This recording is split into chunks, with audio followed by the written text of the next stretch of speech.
Daddy, I love you. I love you, my angel.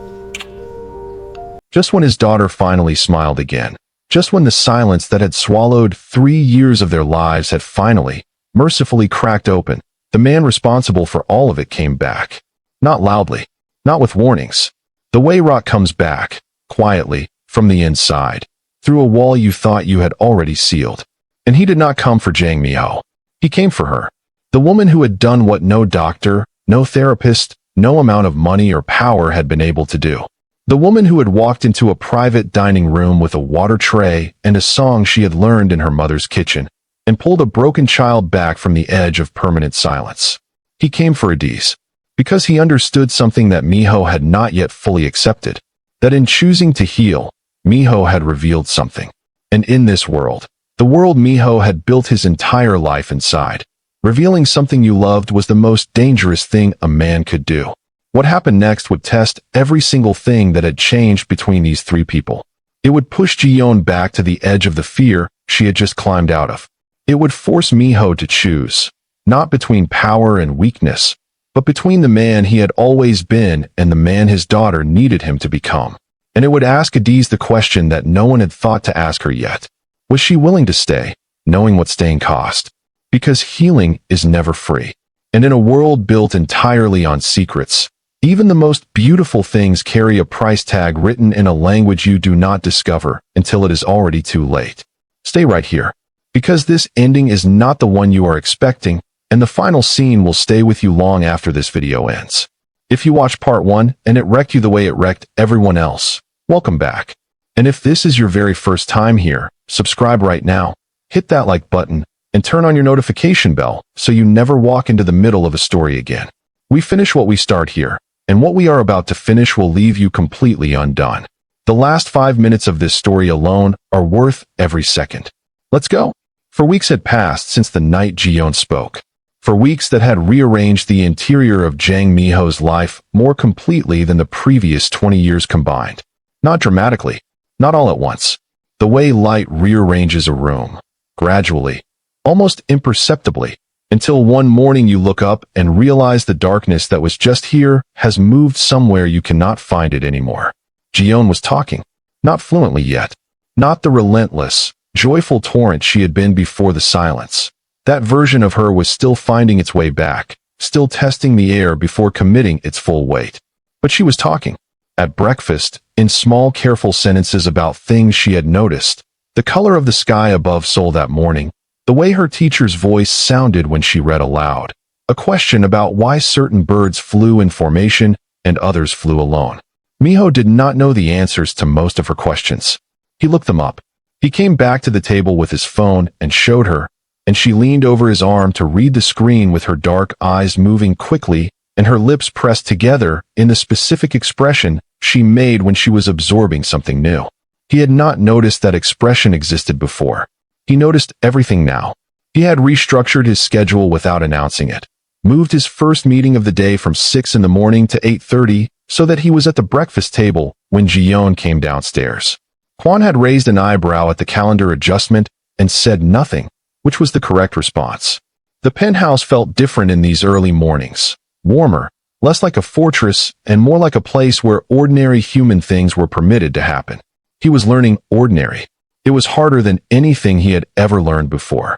Adaeze came on Wednesdays now, not to the restaurant, to the penthouse.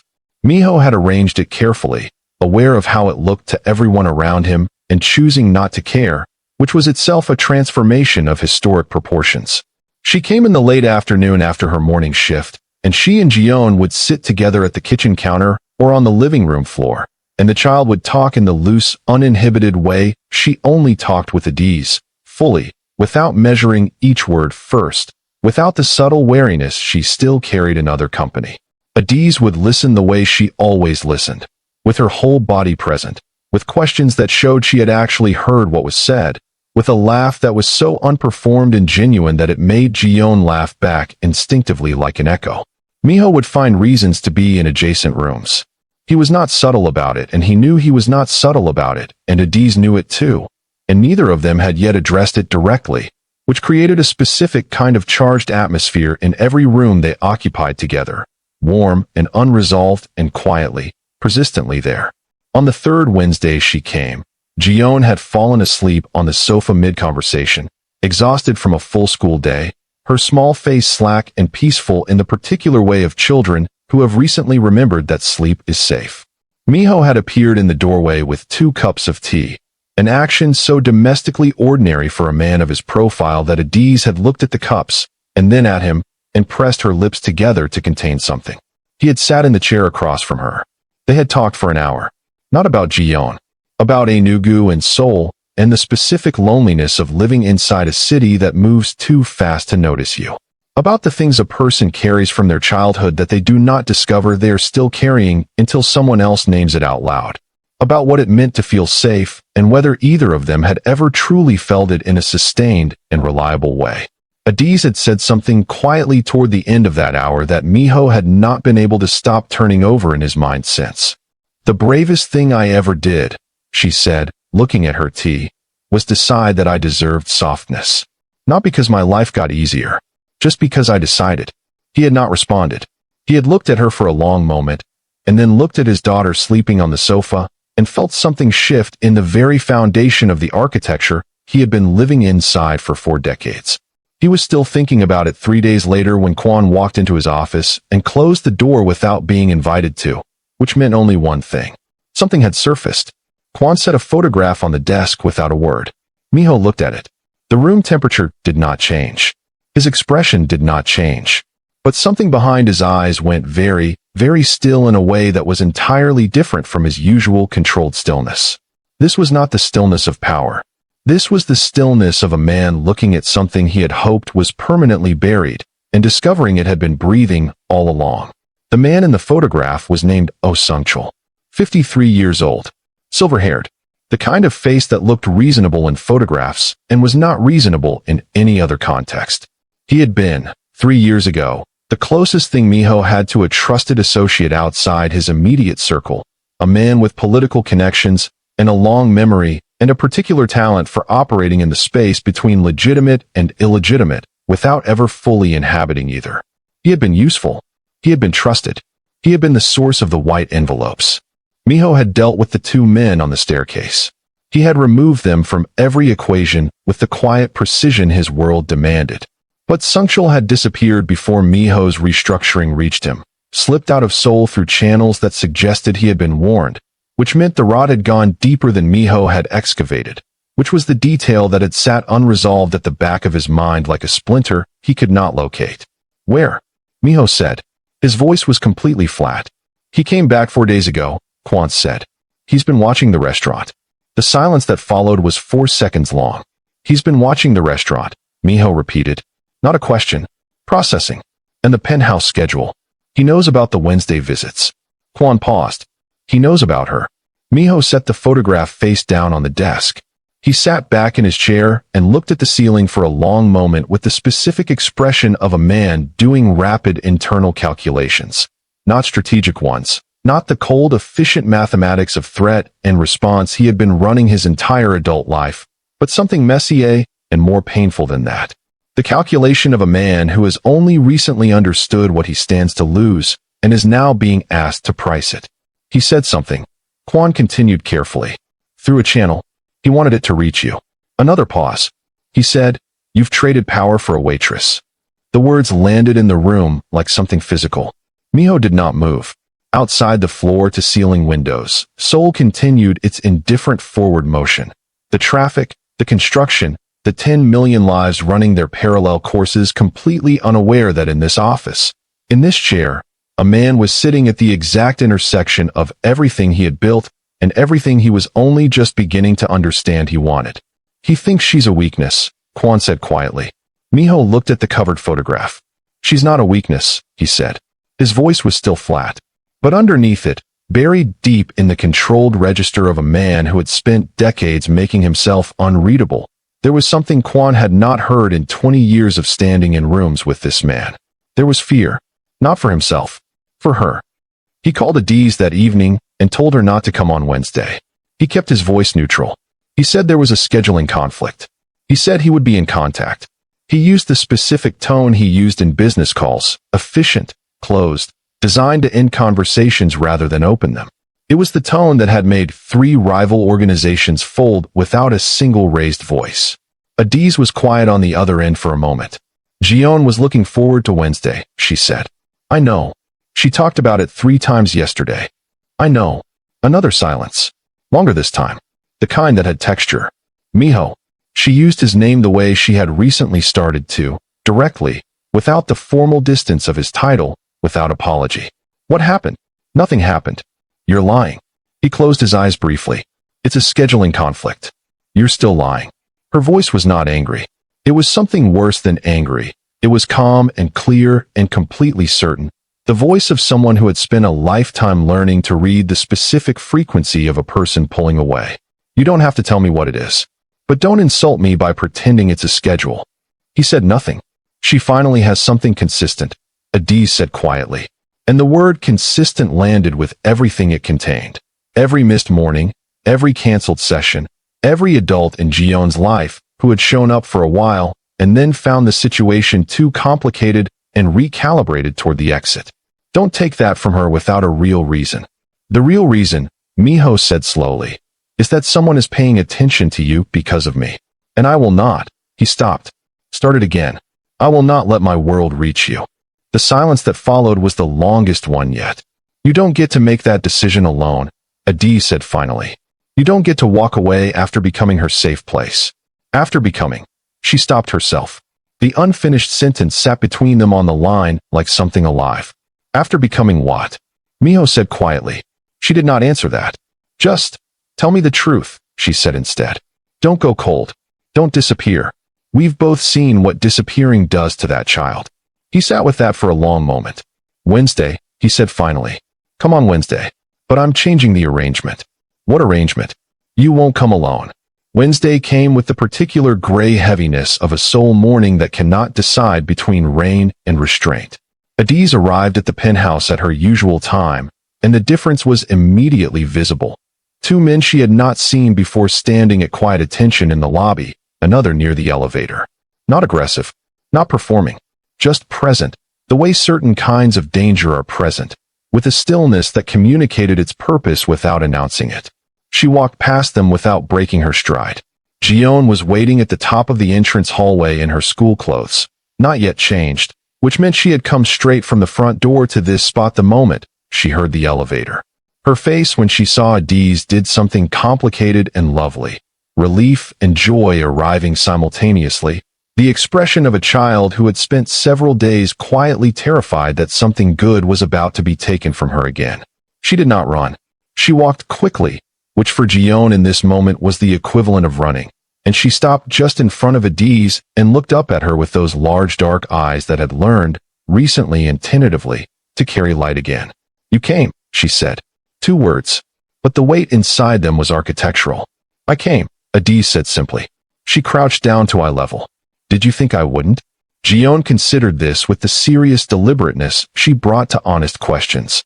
I thought maybe something happened, she said carefully. Apple was different on the phone. His voice went flat. She paused. It goes flat when he's afraid. He thinks I don't know that. Adaeze looked at her for a moment. 8 years old and already fluent in the emotional subtext of a man who believed himself unreadable. Children always knew. That was the thing adults kept forgetting. Children always knew. Everything is fine, Adaeze said. I'm here.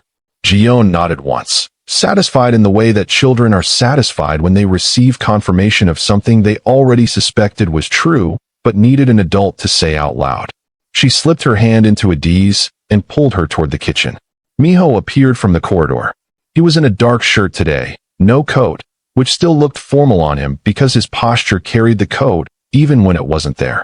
He looked at Adaeze over Jiyeon's head, and their eyes connected for a moment that was brief and not brief at the same time. The kind of eye contact that carries an entire conversation inside a single second. He looked tired. Not physically. Tired in the specific interior way of someone who has been running threat assessments inside their own mind for 4 consecutive days without a break. She ate well this week, he said. Practical. Opening with the child, which was safe ground. Good, Adaeze said. Equally practical.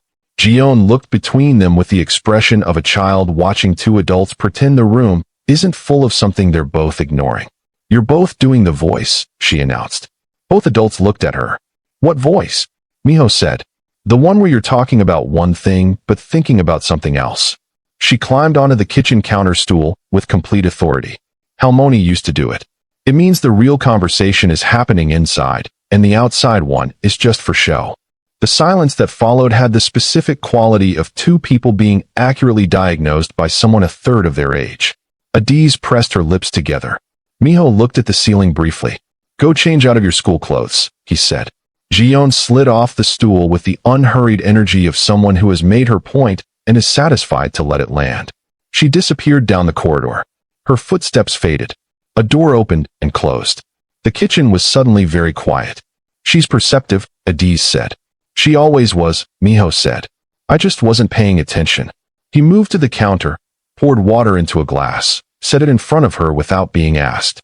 A small domestic gesture that landed with disproportionate weight because it was so natural, because he had clearly been doing this unconsciously and had not yet noticed that he had started. "The man watching the restaurant," Adaeze said. Directly. No preamble. "Tell me who he is." Minho looked at her. "Not so that I can be afraid," she said before he could redirect. "So that I understand what we are actually dealing with." The word we landed in the room, and neither of them addressed it, and both of them heard it. He told her. Not everything. Some things were sealed in a language he would not bring into a kitchen where his daughter's drawings were stuck to the refrigerator with small fruit-shaped magnets. But enough. He told her about Sungchul. About the night, 3 years ago. About the staircase and the white envelopes, and what Jiyeon had witnessed, and what he had spent 3 years not knowing she had witnessed. He told her that the man had returned, and that his return was not coincidental, and that the specific message he had sent, the comment about the waitress, was not idle provocation. It was a declaration of identified leverage. Adaeze listened the way she always listened. Without flinching. Without the performance of bravery that was actually fear wearing a different coat. She listened with the grounded, present stillness of someone who had learned long ago that the truth, however heavy, was always lighter than the version of it you constructed alone in the dark. When he finished, she was quiet for a moment. "He thinks I'm the soft point," she said. "Yes. Because you changed." "Yes. And changing means weakness to him." "To everyone in that world," Minho said quietly. "Caring about something specific means there is a specific thing that can be used against you." Adaeze looked at her water glass. "So what do you do with that?" "I was going to remove you from the equation," he said. "Create distance. Make it clear to anyone watching that you are not." He stopped. "That there is nothing here that can be leveraged. And now." He looked at her steadily. "Now I think that was a coward's answer dressed up as protection." The honesty of it landed visibly on Adaeze's face, something moving through her expression that she did not fully conceal before it passed. "It would have worked," she said carefully. "The distance. It would have broken her," he said. "And it would have," he stopped again. The sentence had a direction he was not yet ready to complete in a kitchen on a Wednesday afternoon. But the direction was visible. She could see it the same way Jiyeon could see the flat voice, clearly, completely, without needing it spoken. From down the corridor, the sound of a door opening. Jiyeon's footsteps returning. Lighter now, changed into soft home clothes. Moving with the easy, unguarded rhythm of a child in a space that has recently become genuinely safe. Minho looked away from Adaeze and toward the corridor. "I'm going to handle it," he said quietly. Quickly, before Jiyeon reappeared. "But I needed you to know. Not as a warning. As a," he searched for the word. "As the truth," Adaeze said. He looked back at her. "Yes," he said. "As the truth." Jiyeon burst back into the kitchen holding a sketchbook open to a drawing she had finished that morning. 2 figures and a small one between them, rendered in the earnest, imprecise style of an 8-year-old who is drawing what she feels rather than what she sees. She thrust it toward Adaeze with both hands, her face bright and expectant, and completely unaware that the 2 adults looking at her drawing were both, in their separate ways, undone by it. The drawing had no labels. It did not need them. What happened 3 days later was the thing Minho had been moving to prevent and had not moved fast enough. Adaeze finished her Thursday evening shift at the restaurant at 10:45. She collected her bag from the staff room, said goodnight to the kitchen manager, and walked out through the side entrance onto the quiet Hanamdong street the way she had walked out every Thursday for the past 2 months. She was halfway to the corner when the car pulled up. Not fast. Not aggressive. Slowly. The specific slowness that is more frightening than speed because it communicates that whoever is inside is not concerned about being seen. The window came down. A man she did not recognize looked at her with the flat and curious expression of someone executing an instruction rather than making a decision. She turned to walk in the other direction. There was another man behind her. She had time for one breath before everything went dark. Minho's phone rang at 11:14. It was Kwon. 2 words. That was all. She's gone. The silence on Minho's end lasted exactly 3 seconds. 3 seconds during which something happened inside him that had no name in any language he had ever spoken. Not rage. Rage was familiar, manageable, a tool he had learned to calibrate with surgical precision over 20 years. This was something underneath rage. Something foundational. The specific devastation of a man who made a decision to protect something and was too slow and now had to live inside the gap between the decision and the consequence. He was already moving before the 3 seconds were finished. Jiyeon, he said. Not to Kwon. To himself. A reminder. A priority check. His daughter was asleep down the corridor, and she could not wake up to an empty penthouse and an absent father and begin the long, terrible work of constructing a new silence around herself. He could not let that happen. He called her housekeeper. Gave instructions in 4 sentences. Went to Jiyeon's doorway and stood there for a moment looking at his daughter's sleeping form, the slow rise and fall of her small chest, the loose curl of her fingers against the pillow, the absolute unguarded trust of a child who had recently relearned that sleep was a safe place to be. He made her a silent promise in that doorway. Then he closed the door softly and became someone else. Sungchul had not chosen a dramatic location. That was the detail that Minho's mind kept returning to as Kwon drove through the midnight streets of Seoul, with 2 other vehicles following at precise intervals. Dramatic locations were for men who needed an audience. Sungchul had chosen a warehouse in Mapogu, the same district where Minho had started, where the back alleys had taught him everything, where the wet pavement still reflected neon in the specific way that lived in his memory as the color of his own hunger when he was young and had nothing but ambition and nerve. Sungchul had chosen this location deliberately. He knew what it meant. He wanted Minho to arrive as the man he used to be. The drive took 19 minutes. Minho spent those 19 minutes in complete silence in the back seat, which Kwon understood and respected, because he had been beside this man long enough to know that this particular silence was not emptiness. It was the sound of someone taking precise internal inventory, not of weapons or strategy, but of something harder to quantify, of what he was willing to do, of where the line was, of who he intended to be when this was over. He thought about what Adaeze had said in the penthouse kitchen weeks ago. The bravest thing I ever did was decide I deserved softness. Not because my life got easier, just because I decided. He thought about Jiyeon's drawing. 2 figures and a small one between them. No labels. No explanation needed. He thought about the look on his daughter's face the morning she had come to the breakfast table and found him already there, the specific stunned quality of that joy, the way she had stopped in the doorway for a full second as though verifying the image before trusting it, as though she had learned to be cautious about things she wanted to be true. He thought about all of it. By the time the car stopped, he knew exactly who he intended to be. Sungchul was waiting inside with 4 men and the particular theatrical composure of someone who had been rehearsing this moment. Adaeze was seated against the far wall, unharmed, hands bound. Her expression when Minho entered not the terror he had braced himself to see, but something fiercer than that. Something that looked, from across the warehouse floor, almost like controlled fury. She was afraid. He could see that in the set of her jaw, in the deliberate evenness of her breathing. But she was not broken. She was sitting straight-backed against that wall like a woman who had decided that whatever happened in this room, it was not going to find her collapsed. Something in his chest moved at the sight of her. Sungchul smiled the smile of a man who believed he had already won. "You came alone," he said. Then he glanced at Kwon and the others filing in behind Minho. "Relatively. Let her go," Minho said. Flat.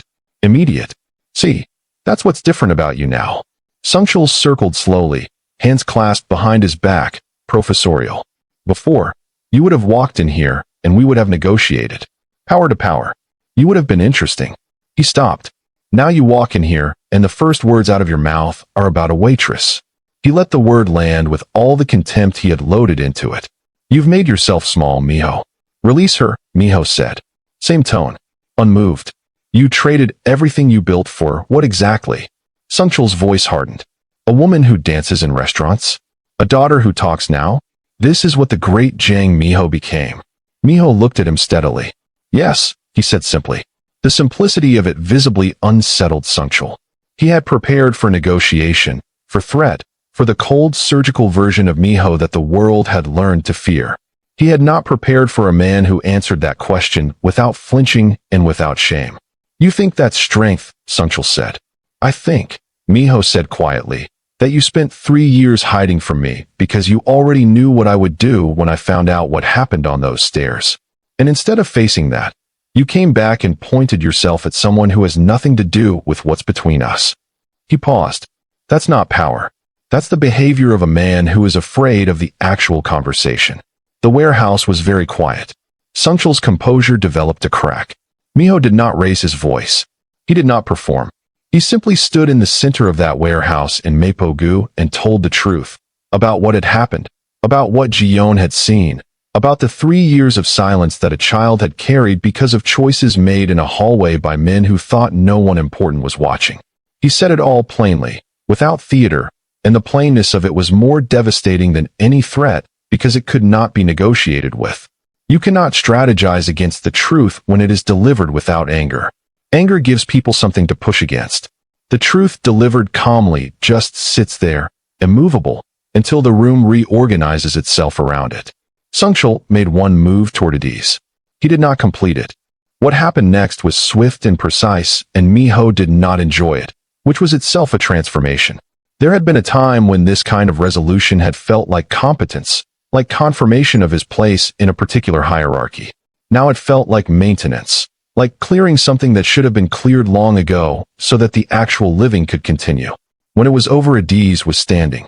Her wrists were free. She was rubbing them slowly, looking at Minho across the warehouse floor with an expression that was processing several things simultaneously.